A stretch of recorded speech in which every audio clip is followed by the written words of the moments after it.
Écoutez, nous ne sommes pas en faveur de la surpopulation carcérale qu'elle n'a pas lieu d'être dans un grand nombre de cas.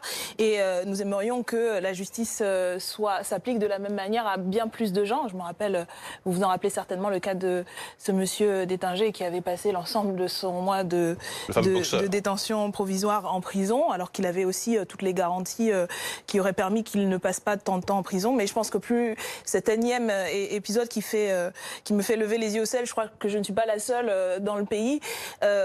Il n'empêche, derrière, il y a quand même un certain nombre de révélations récentes assez graves, assez surprenantes, qui méritent toute l'attention judiciaire. Moi, en tant que parlementaire, au nom de notre groupe, nous avons redemandé une nouvelle enquête qui devrait être ouverte de notre point de vue, parce qu'il y a dans ce qui est révélé semaine après semaine... Une commission d'enquête à l'Assemblée, vous voulez à l'Assemblée, voilà, parce que la justice fait son travail. Le Parlement devrait pouvoir le faire aussi quand il s'agit de contrôler, d'évaluer l'action du gouvernement. On l'a vu que la commission d'enquête du Sénat a pu mener ses travaux jusqu'à son terme et a rendu récemment un rapport qui comporte un certain nombre de critiques et de propositions. Voilà, moi, en tout cas, en tant que... Le seul commentaire politique que je pourrais faire, c'est de réexiger que nous puissions, nous aussi, parlementaires de l'Assemblée nationale, députés, faire ce travail, parce qu'il y a, derrière cette affaire Benalla, encore beaucoup de zones d'ombre et de responsabilités politiques qui ne sont toujours pas établies et qui ne sont toujours pas assumées par l'exécutif. Mais si vous parlez, puisque j'ai été directement interpellée, d'abord rappeler que non, la commission d'enquête de l'Assemblée nationale n'a pas pu rendre ses conclusions, puisqu'elle a été abruptement interrompue par la présidente. Non, excusez-moi, chers collègues, je faisais partie de cette commission, je suis membre de la commission des lois, et je pense que beaucoup de gens ont assisté, puisque c'était en direct, à la manière proprement scandaleuse dont cette commission a été littéralement torpillée. La présidente de la commission, s'il vous plaît, la présidente de la commission des lois avait annoncé en conférence de presse de La République en marche, avant même la réunion de la commission, que l'enquête était terminée, qu'il n'y aurait plus d'audition, etc. Et ça, contre l'avis, non seulement du rapporteur, mais de tous les groupes politiques, d'une part. D'autre part, rappelons quand même que ce qui est en jeu, c'est pas simplement que ça empoisonne la vie de M. Macron ou de l'exécutif, c'est la crédibilité des institutions elles-mêmes qui sont en jeu.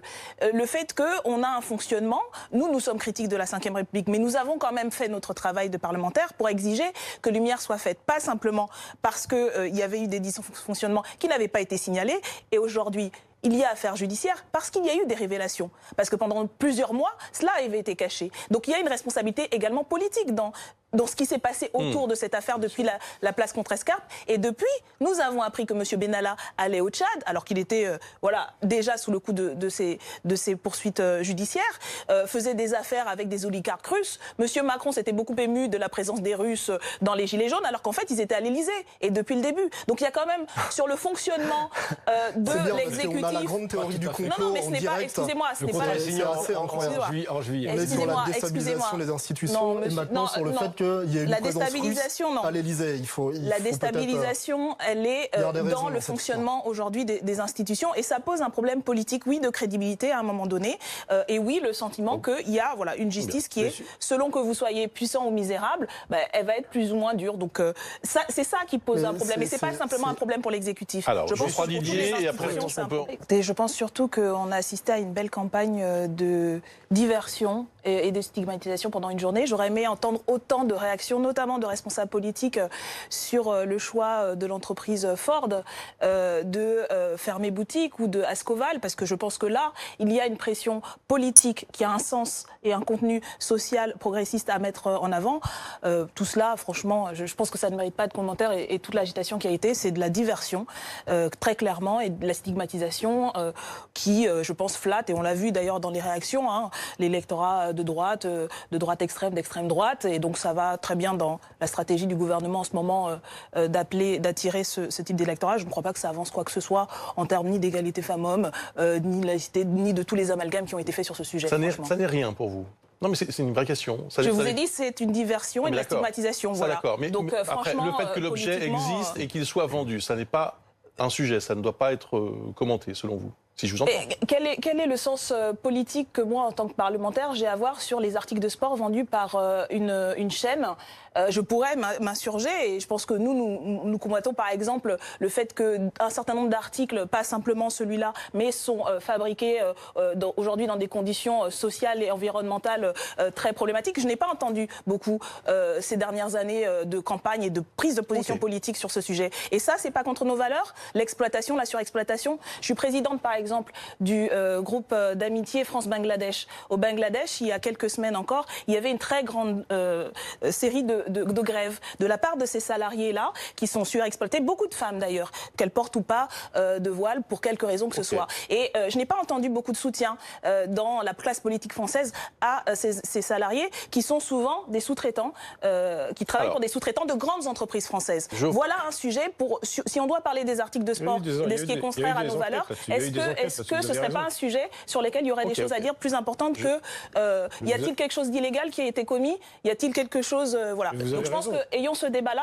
et les débats politiques y compris seront plus sains si on les avait vraiment de cette manière-là, pas de la manière dont ça a été fait aujourd'hui. C'est quoi cet amalgame? On ne parle pas d'un précepte y compris d'une religion, on parle d'un article de sport. En quoi c'est... Non, messieurs. Vous trouvez que c'est pas une provocation? Monsieur Jeudi, de la part de qui? Des islamistes qui possèdent Decathlon? Non mais arrêtez. Vous voyez bien qu'on on parle ça partait d'un article de sport.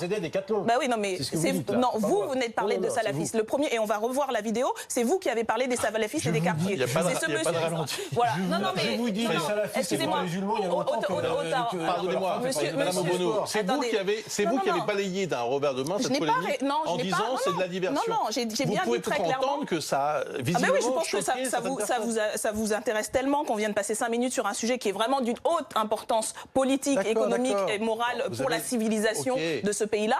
On parle du...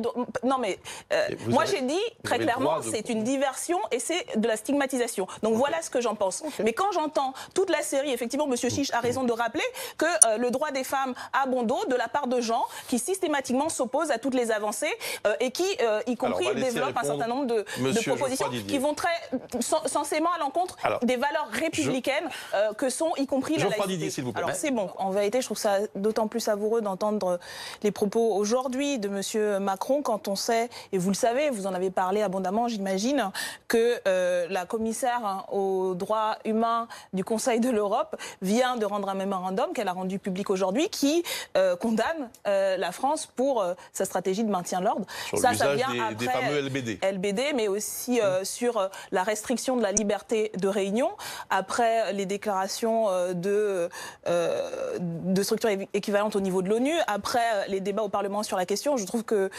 mettre ça en lumière est assez intéressant. Là aussi, on voit les petites phrases qui ne masqueront pas la réalité. La réalité, c'est que depuis plus de 3 mois maintenant, nous avons un mouvement qui, dans sa très grande majorité, et je pense que personne ne me contestera là-dessus, se mobilise dans la rue, sur les ronds-points, sur différentes formes, qui aujourd'hui, à qui le gouvernement, la seule réponse est celle d'une répression policière et judiciaire, et qui ne porte pas sur les personnes qui cassent, y compris on a aujourd'hui des déclarations qui paraissent dans la presse qui indiquent que des consignes sont données pour qu'on n'arrête pas justement les personnes qui cassent.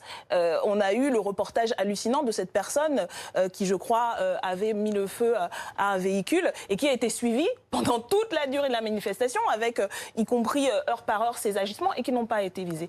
En réalité, les propos, en tout cas tels qui sont rendus là du président, remettent en cause, encore une fois, après la loi anti-manifestant, la liberté de manifester. Parce qu'on ne peut pas dire qu'on s'adresse aux personnes qui cassent. Et là-dessus, nous, on a toujours été très clairs, et ça ne date pas du mouvement des Gilets jaunes, ça date de l'ensemble des mobilisations sociales. Nous pensons qu'il faut avoir des manifestations les plus pacifiques possibles pour qu'il y ait le plus grand nombre de gens possible. Et ça, les Gilets jaunes l'ont très bien compris, puisque l'ensemble des manifestations sont majoritairement pacifiques et que l'exercice du droit de manifester ne doit pas être amalgamé, comme le fait très sciemment le président. Alors, M. Chiche essaie d'enrober les choses et de donner une interprétation, mais les propos sont clairs. Les personnes qui veulent manifester seraient complices des dégradation, ce qui est un amalgame assez grossier. Qui est un amalgame assez grossier. De conspiration Et c'est pas de la conspiration, excusez-moi. Moi, j'ai dit. C'est pour pouvoir masquer le dossier Ford. Il y a une déclaration du président de la République qui est reprise par les médias. C'est pour pouvoir étouffer la mobilisation des Gilets jaunes. Vous avez une drôle de manière de résumer. Je n'ai même pas encore parlé du débat national et vous avez déjà les réponses pour moi, très bien. Je vais pouvoir en parler, parce que vous êtes déjà exprimé sur le sujet. Soit on dit que c'est un bide énorme, en l'occurrence, M. Mélenchon. C'est bien de parler à ma place. C'est très bien de parler à ma place, c'est très respectueux d'ailleurs. Mais je pense que mes propos ont été très clairs et je crois que tout le monde a bien compris. Rappelons donc et je pense que la commissaire aux droits humains du Conseil de l'Europe est aussi très conspiratrice, parce qu'elle a fait exprès de publier son mémorandum aujourd'hui, n'est-ce pas? Non, mais moi, je trouve... On n'a pas le même discours. Hein. Moi, Monsieur Jeudi, je suis assez hallucinée, parce qu'en fait, en vérité, Monsieur Macron a, dès le départ, indiqué quelles étaient les lignes directrices et la question de la baisse des impôts, etc. C'était déjà dans sa lettre aux Français. S'il vous plaît, c'était écrit noir sur blanc, il y a trop d'impôts, etc. C'est la même ancienne qu'ils ont depuis le départ. Ce qui est sûr, c'est qu'à l'origine, y compris de cette crise-là... C'est moins précis ce qu'il dit ce soir. Ah oui, mais là, on est en train d'essayer de lire dans le mar de café Élyséen, et puis on nous dit, voilà, peut-être... Il avait proposé de diminuer de 10 milliards d'euros la fiscalité. C'est une petite course à l'échalote, mais en fait, il n'y a rien qui est nouveau dans ça. C'est les mêmes phrases qui donnent, qui balancent depuis le départ. Ce qui est sûr, ah bah oui, mais ce qui est sûr, c'est que dès le départ, ça, on pose pas la question. Hein. Y compris, c'est une des, vous avez peut-être pas entendu dans les réunions des Gilets jaunes, des Téchiches, sur le retour de l'ISF. Ça fait majoritairement, et ça, c'est un impôt. Personne aujourd'hui dans la population n'est pour qu'il soit maintienne supprimé. Mais je suis heureuse d'entendre, y compris dans la bouche de mon collègue Chiche, que vous êtes sensible. Il a fallu 3 mois de mobilisation et le mouvement Conseil, que vous deveniez sensible à des propositions qui étaient faites depuis l'année dernière par le groupe de la France Insoumise sur les produits de première nécessité, la baisse de la TVA. Pas que sur ça, nous avons tout un programme. Je vous invite à lire d'ailleurs, peut-être que vous serez à nouveau surpris et vous serez peut-être plus sensible à un certain nombre de propositions sur l'impôt, y compris l'espèce de jeu là auquel se sont adonnés les ministres en parlant de la réforme de l'impôt, etc., qui n'a aucun sens parce qu'on ne remet pas en cause l'organisation. Sur 5 tranches, dire qu'on va faire baisser tout le monde, ça n'a aucun sens. Si on en fait 14, et là on a une vraie discussion de réforme fiscale. Si on en fait 14, eh bien, le poids de l'impôt sur les classes moyennes, notamment, est moins fort. Donc, on a une vraie discussion. Tout ça, c'est du grand n'importe quoi. On voit bien qu'il lance à la mer comme ça plein de choses et que c'est de la politique de prix-bouille. Et au final, c'est Jupiter qui va décider, il va mettre ce qu'il veut. Donc, c'est vraiment pas très sérieux tout ça. C'est ça, en fait, là. Mais écoutez, moi, c'est ce qui, on va dire aujourd'hui, m'a le plus choqué. On parle quand même, dans le cas de Ford, de 850 salariés depuis des mois qui se font balader, à qui on dit, je me rappelle encore mon collègue en Gironde. À Blanquefort, oui, mon collègue Loïc Prudhomme, qui est député de Gironde, il n'est pas le seul, hein, mais qui avait interpellé Monsieur le maire. Alors, Monsieur le maire, je vais bien croire qu'il ait fait tout ce qu'il voulait, tout ce qu'il pouvait. Et même, je crois que les dirigeants refusaient même de l'avoir au téléphone. Mais on se rend bien compte qu'il y a quand même un décalage entre la fermeté avec laquelle les ministre parle des contreparties aux aides sociales pour les chômeurs, les précaires, les RSA, et puis l'impuissance avouée, ben là c'est hallucinant, on dit on ne peut rien faire. 850 salariés depuis des mois, là on parle de Ford, Ascoval, et tous ces scandales, General Electric encore, qui se sont fait balader. Voilà, donc on voit bien que l'État a choisi d'être ferme, voire autoritaire avec les plus faibles et avec les puissants. Ben là on ne peut plus rien faire, et moi je n'y crois pas. Je pense que c'est un manque de vision, y compris stratégique.